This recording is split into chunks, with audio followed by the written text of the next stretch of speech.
Hello everyone, मैं विनाश कुमार आप सभी का एक बार फिर से स्वागत करता हूं ब्रेक थ्रू डिफेंस एकेडमी के ऑनलाइन प्लेटफॉर्म पर। जैसा कि इसके पहले भी कई इन्फॉर्मेटिव वीडियोस हम आपके सामने लेकर आए थे, उसी एक सीरीज़ का एक पार्ट है आज का हमारा डिस्कशन। हमारे जो फंडामेंटल राइट्स है, जो मौलिक अधिकार है, उसमें कई अलग अलग तरह के अधिकार दिए गए हैं, आर्टिकल 12 से लेकर के 35 तक। बट उन आर्टिकल्स के बीच में एक गारंटी भी है जो आर्टिकल 32 देश के जो सिटीजन्स हैं उनको प्रोवाइड करता है। गारंटी किस चीज़ की? गारंटी ये कि आपके फंडामेंटल राइट का वोलेशन नहीं होगा। ठीक है, इस बात की गारंटी है कि आपको आपके फंडामेंटल राइट मिलेंगे ज़रूर और गवर्नमेंट आपको वो प्रोवाइड करेगी। और अगर नहीं करती है तो आप सुप्रीम कोर्ट की हेल्प ले सकते हैं।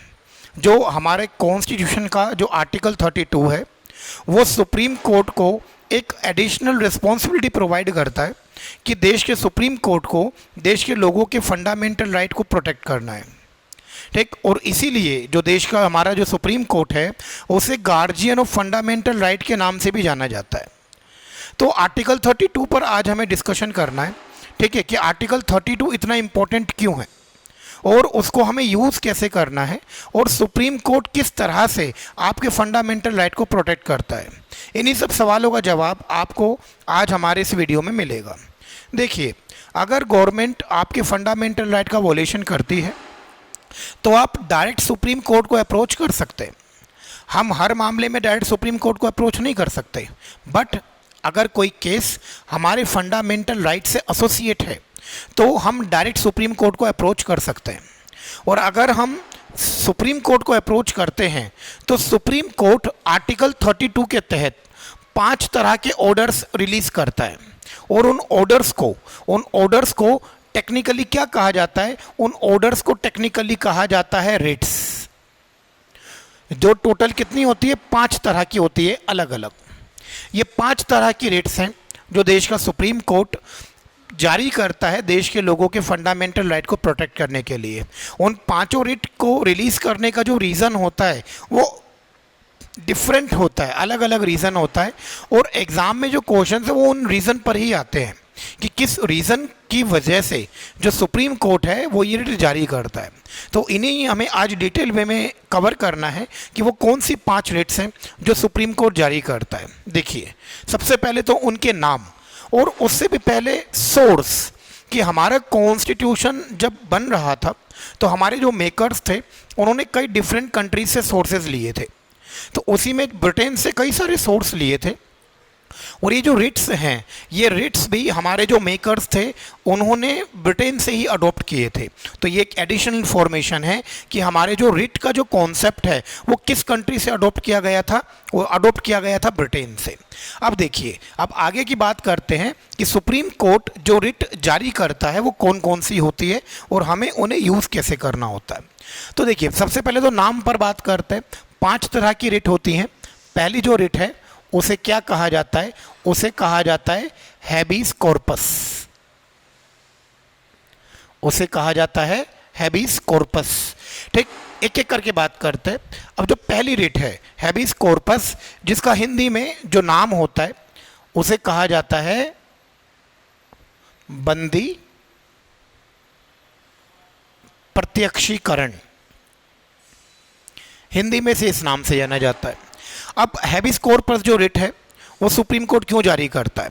हैबीस कॉर्पस सुप्रीम कोर्ट जो है वो जारी करता है पुलिस ऑर्गेनाइजेशन के अगेंस्ट।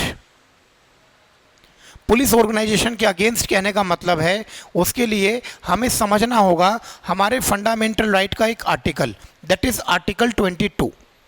अब जो आर्टिकल 22 है वो देश के लोगों को, ठीक है, क्या राइट प्रोवाइड करता है? Protection against arrest and detention, गिरफ्तारी और नज़रबंदी से संरक्षण।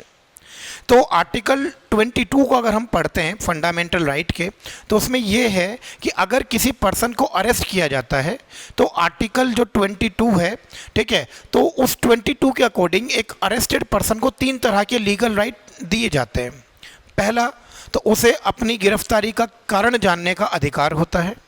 दूसरा, उसे किसी भी प्रकार की लीगल हेल्प लेने का अधिकार होता है। और तीसरा, उसे, ठीक है, 24 घंटे के अंदर किसी कोर्ट में पेश करना कंपलसरी होता है पुलिस वालों के लिए। अब अगर किसी पर्सन को पुलिस ने अरेस्ट किया और 24 घंटे के ऊपर टाइम हो चुका है, जो वर्किंग आवर होते हैं, तो और उसके बाद भी उसको पेश नहीं किया गया है कोर्ट में उस अरेस्टेड पर्सन को, तो ये उस अरेस्टेड पर्सन के फंडामेंटल राइट का वॉयलेशन हुआ, दैट इज़ आर्टिकल 22 का वॉयलेशन हुआ। तो अगर पुलिस किसी पर्सन को अरेस्ट करती है और कोर्ट में पेश नहीं करती, तो उसके बिहाफ पर उसके जो रिलेटिव्स हैं, फैमिली मेम्बर्स हैं, फ्रेंड्स हैं, वो लोग सुप्रीम कोर्ट को अप्रोच कर सकते हैं और सुप्रीम कोर्ट रिट जारी करेगा। कौन सी? सुप्रीम कोर्ट रिट जारी करेगा हैबीस कॉर्पस की। हैबीस कॉर्पस का मतलब होता है to produce before the court, कि एक अरेस्टेड पर्सन को कोर्ट में पेश किया जाए। अब सुप्रीम कोर्ट जब ये रिट जारी करेगा पुलिस ऑर्गेनाइजेशन के अगेंस्ट, ठीक, तो उस अरेस्टेड पर्सन को तो कोर्ट में पेश कर दिया जाएगा और साथ ही साथ जो पुलिस वाले रेस्पॉन्सिबल होंगे इस इंसिडेंट के लिए, उनके खिलाफ डिपार्टमेंटल एक्शन होगा वो अलग से। तो ये पहली रिट हम लोगों ने समझी जिसका नाम था हैबीस कॉर्पस, जो जारी की जाती है पुलिस ऑर्गेनाइजेशन के अगेंस्ट, पहली रिट। सेकंड रिट पर आते हैं हमारी जो अगली जो रिट है उसका नाम होता है मैंडामस। उसका नाम होता है मैंडामस, जिसे हिंदी में किस नाम से जानते हैं? हिंदी में कहा जाता है परमादेश। हिंदी में कहा जाता है परमादेश, दैट मीन्स वी ऑर्डर। तो अब इस रिट को क्यों जारी किया जाता है उसे समझना है। पहली बात तो ये जो रिट है, जो मैंडामस रिट है, ये रिट जारी की जाती है जो गवर्नमेंट ऑफिसर्स होते हैं, जो गवर्नमेंट ऑफिसर्स होते हैं उनके लिए। क्यों जारी की जाती है? To avail the government services, ठीक, to avail the government services. ये रीज़न होता है इस रिट को जारी करने का, यानी सरकारी सेवाएं लेने के लिए। देखिए, गवर्नमेंट डिफरेंट तरह की सर्विसेज आपको देती है, डिफरेंट तरह के गवर्नमेंट डॉक्यूमेंट आपको प्रोवाइड किया जाता है, like Aadhaar card, PAN card, आपका driving licence, passport, birth certificate, ठीक है, income certificate, caste certificate, death certificate, और भी बहुत सारे। तो गवर्नमेंट के जितनी भी जो स्कीम्स हैं, जो डॉक्यूमेंट्स हैं, वो आपको प्रोवाइड करने की रिस्पॉन्सिबिलिटी किसकी होती है? गवर्नमेंट ऑफिसर्स की। लाइक जो सिविल ऑफिसर्स होते हैं जैसे एसडीएम, डीएम, कलेक्टर, इन सब की। तो जितनी भी गवर्नमेंट सर्विसेज हैं वो आपको ऑन टाइम मिलनी चाहिए, ये हमारे फंडामेंटल राइट का आर्टिकल 21 कहता है। तो अगर जितनी भी गवर्नमेंट सर्विसेज है वो आपको ऑन टाइम मिलनी चाहिए, एक लिमिटेड ड्यूरेशन में आपको वो सर्विसेज मिल जानी चाहिए। बट सपोज़ कि आपने किसी सर्विस के लिए अप्लाई किया और जो लिमिटेड टाइम था, उस लिमिटेड टाइम में आपको सर्विस वो नहीं मिल पाई, तो आप सुप्रीम कोर्ट को अप्रोच कर सकते हैं। सुप्रीम कोर्ट आपके इस मैटर को सुनने के बाद रिट कौन सी जारी करेगा? मैंडामस, स्टेट गवर्नमेंट के अगेंस्ट। जिस स्टेट गवर्नमेंट का ये मैटर होगा और उनको ऑर्डर दिया जाएगा कि भाई इस एक्स व्यक्ति के जो भी गवर्नमेंट सर्विसेज है आप उसको टाइम पर प्रोवाइड कराएं। अगर सुप्रीम कोर्ट को लगता है कि उनकी लेट लतीफ़ी की वजह से उस पर्सन का लॉस हो गया है, तो सुप्रीम कोर्ट उसके लॉस को कवर करने के ऑर्डर अलग से दे सकता है, कॉम्पेंसेशन कहते हैं जिसे हम लोग। और जितने ऑफिसर्स इसके लिए रिस्पॉन्सिबल होंगे उनके अगेंस्ट तो डिपार्टमेंटल एक्शन होगा ही होगा। तो ये हमारी रिट थी मैंडामस, यानी परमादेश, जो जारी की जाती है देश के लोगों को जो गवर्नमेंट सर्विसेज हैं वो प्रोवाइड करवाने के लिए। तो ये हमारी सेकंड रिट थी। उसके बाद हम मूव करते हैं हमारी नेक्स्ट जो थर्ड रिट है उस पर। जो थर्ड रिट है उसे क्या कहा जाता है?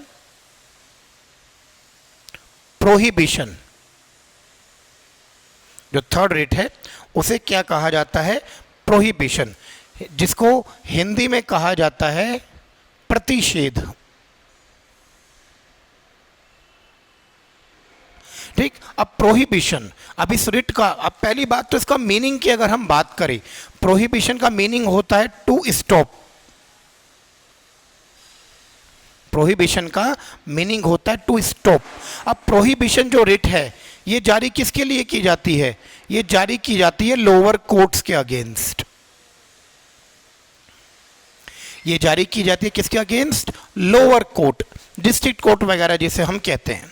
अब देखिए जो ये लोअर कोर्ट्स जो होते हैं, ठीक, इनके पास जो पावर्स होती है वो बहुत लिमिटेड तरह की पावर्स होती है। कुछ लिमिटेड तरह के केसेस को सुन सकते हैं। अगर लोअर कोर्ट किसी ऐसे केस की सुनवाई करता है जिसको सुनने का उसके पास अधिकार ही नहीं है, यानी अपने जो जुरिडिक्शन है उससे बाहर जाकर के वो काम करता है, अपने क्षेत्राधिकार से बाहर जाकर के काम करता है, ठीक है, अगर वो अपने बियॉन्ड जुरिडिक्शन जुरिसडिक्शन अगर कोई लोअर कोर्ट अपने, ठीक है, क्षेत्राधिकार के बाहर जाकर के किसी केस की सुनवाई कर रहा है तो सुप्रीम कोर्ट रिट जारी करेगा कौन सी? प्रोहिबिशन, उस केस की सुनवाई को रुकवाने के लिए। और जो जज उस केस को सुनने का अधिकार होगा उसको वो ट्रांसफ़र कर देगा। तो ये रिट थी हमारी प्रोहिबिशन, जो किसी केस की सुनवाई को रुकवाने के उद्देश्य से जारी की जाती है। तो ये हमारी तीसरी रिट थी। उसके बाद हम अपनी नेक्स्ट उस पर आते हैं, हमारी फोर्थ रिट जो है, हमारी जो फोर्थ रिट है, ठीक है, उसे कहा जाता है सर्शियोरी। उसे कहा जाता है सर्शियोरी, ठीक। हिंदी में जिसको जानना हो तो उसको कहा जाता है उत्प्रेषण। हिंदी में कहा जाता है उत्प्रेषण। अब जो ये जो रिट है, जो सर्शियोरी जो रिट है, इस रिट को भी जारी किया जाता है लोअर कोर्ट के अगेंस्ट। इस रिट को भी जारी किया जाता है लोअर कोर्ट के अगेंस्ट। लोअर कोर्ट के अगेंस्ट, ठीक है, क्यों जारी किया जाता है? To transfer of cases, to transfer of cases. तो ट्रांसफर ऑफ केसेस के लिए, ट्रांसफर ऑफ केसेस से क्या मतलब है भाई? आप पर सपोज कि आप पर अगर कोई मुकदमा चल रहा है, कोई केस चल रहा है, तो जब तक वो केस ख़त्म नहीं हो जाता तब तक आपकी जो पर्सनल लाइफ है वो ऑलमोस्ट डिस्टर्ब रहती है। आपने क्राइम किया है नहीं किया है वो तो फैसला आने के बाद कोर्ट डिसाइड करता है, ठीक है। तो अगर सपोज कि आप पर कोई मुकदमा चल रहा है और बहुत लंबे समय हो गया उसको चलते हुए, अब तक फैसला हो जाना चाहिए था बट नहीं हो पाया, जिसकी वजह से आपकी जो पर्सनल लाइफ है बहुत डिस्टर्ब हो रही है, तो आप सुप्रीम कोर्ट के थ्रू अपने उस केस को किसी दूसरे जज के पास ट्रांसफ़र भी करवा सकते हैं।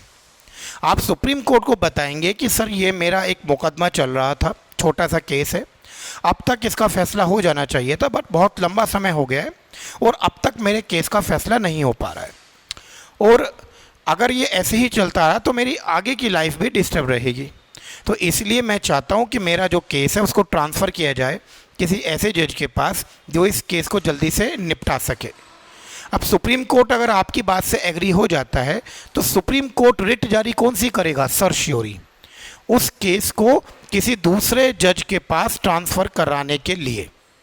तो ये हमारी चौथी रिट थी जो सुप्रीम कोर्ट जारी करता है अगर आपके किसी केस में देरी हो रही है उसके फैसले में, उसको ट्रांसफ़र कराने के लिए।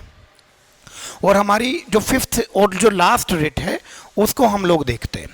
हमारी जो लास्ट रिट है, ठीक है, उसको को कहा जाता है को वारंटो। उसे कहा जाता है को वारंटो, हिंदी में जिसका नाम होता है अधिकार प्रश्चा। अधिकार प्रश्चा, ठीक। अब ये रिट क्यों जारी की जाती है और किसके लिए जारी की जाती है? पहले तो मीनिंग समझते हैं। इसका मीनिंग होता है टू आस्क, और ये जो रिट है ये रिट जारी की जाती है गवर्नमेंट ऑफिसर्स के लिए। ये रिट जारी की जाती है गवर्नमेंट ऑफिसर्स के लिए। अब देखिए, जितने भी गवर्नमेंट ऑफिसर्स हैं, ठीक है, वो अपने जो जुरिडिक्शन है, अपनी जो पावर्स हैं, उसी में ही काम करें। अगर कोई ऑफिसर अपनी पावर का मिसयूज़ करता है और अपनी पावर का मिसयूज़ करते टाइम, ठीक है, अगर किसी को कोई प्रॉब्लम होती है तो ऑब्वियसली प्रॉब्लम तो होंगी ही, ठीक है, तो वो लोग अगर कंप्लेंट करते हैं तो सुप्रीम कोर्ट रिट जारी करता है क्वो वारंटो। अब क्वो वारंटो में सुप्रीम कोर्ट उस ऑफिशियल से पूछता है कि आपका क्या डेजिग्नेशन है, आपके पास क्या अथॉरिटी है, क्या आपके फंक्शंस हैं, क्या रिस्पॉन्सिबिलिटीज़ है, और ये सब सुनने के बाद सुप्रीम कोर्ट डिसाइड करता है कि आप अपनी पावर का मिसयूज़ करते हैं कि नहीं। और अगर सुप्रीम कोर्ट को लगता है कि आपने अपनी पावर का मिसयूज़ किया है तो इस गवर्नमेंट ऑफिशियल के लिए बहुत प्रॉब्लम होने वाली है, ठीक, नौकरी से हाथ तक धोना पड़ जाता है, ठीक। तो ये हमारी रिट थी क्वो वारंटो, जो मिसयूज़ अगर किया जाता है अपनी पावर का, उस रीजन से गवर्नमेंट ऑफिसर्स के अगेंस्ट इसको इशू कराया जाता है। तो ये हमारी 5 रिट थी आर्टिकल 32 के तहत, जो सुप्रीम कोर्ट, ठीक है, रिलीज़ करता है देश के जो सिटीजन हैं उनकी जो फंडामेंटल राइट है उनको प्रोटेक्ट करने के लिए, ठीक। और इसीलिए जो आर्टिकल जो 32 है ये एक्चुअल में हमारे फंडामेंटल राइट को फंडामेंटल राइट बनाता है। आर्टिकल 32 देश के नागरिकों को गारंटी देता है कि आपको एनी कॉस्ट फंडामेंटल राइट मिलेंगे, जरूर गवर्नमेंट देगी, अगर गवर्नमेंट नहीं देती है तो कोर्ट तो दिलवाएगा ही दिलवाएगा। और इसीलिए जो डॉक्टर अंबेडकर थे उन्होंने आर्टिकल 32 को क्या कहा था, heart and soul of the constitution. अब यहाँ से एक लास्ट सवाल ये हमारे माइंड में है कि ये जो 5 रिट हमने सीखी हैं, इन रिट को क्या सिर्फ सुप्रीम कोर्ट ही जारी कर सकता है या हाई कोर्ट भी कर सकता है? तो हाई कोर्ट भी जारी कर सकता है, ठीक है। सुप्रीम कोर्ट, देखिए, सुप्रीम कोर्ट इन 5 रिट्स को जारी करता है और उसको जारी करने की जो पावर है वो प्रोवाइड करता है आर्टिकल 32। वहीं जो हाई कोर्ट है, हाई कोर्ट भी यही सेम 5 रिट जारी करता है, बट हाई कोर्ट को ये रिट जारी करने की जो पावर है वो मिलती है कॉन्स्टिट्यूशन के आर्टिकल 226 से 226। तो सुप्रीम कोर्ट भी रिट जारी कर सकता है और हाई कोर्ट भी रिट जारी कर सकता है, ठीक। तो ये था हमारा आज का डिस्कशन, जिसमें हमने डिटेल्ड वे में जाना आर्टिकल 32 को, कि रिट्स क्या होती हैं और उनको किस रीज़न से और किस तरह से हमें यूज़ करना होता है, ठीक। तो आज के वीडियो में बस इतना ही। इसी तरह की इंफॉर्मेटिव जो वीडियोज़ हैं उसको देखने के लिए आप हमारे साथ जुड़े रहिए। Thank you.